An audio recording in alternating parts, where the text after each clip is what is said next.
નમસ્તે, હું ઋષિ થાનકી સુદામા ભૂમિ ન્યૂઝના ડિજિટલ પ્લેટફોર્મમાં આપ સૌનું સ્વાગત કરું છું. સુદામા ભૂમિ ન્યૂઝ તરફથી દિવાળી અને નૂતન વર્ષની આપ સૌને ખૂબ ખૂબ શુભેચ્છાઓ.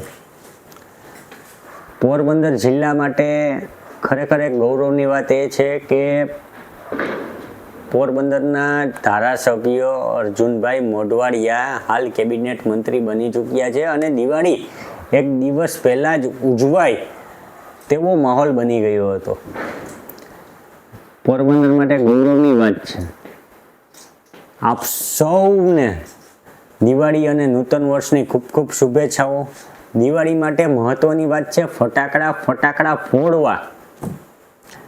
ફટાકડા એવી રીતે ફોડો કે પશુ પ્રાણીઓને નુકસાન ન થાય અને કોઈને ઈજા ન પહોંચે તે રીતે આ ફટાકડા ફોડો અને દિવાળીનો ખૂબ આનંદ લો તેવી શુભકામનાઓ સાથે હું આપ સૌને શુભેચ્છા પાઠવું છું. નમસ્તે.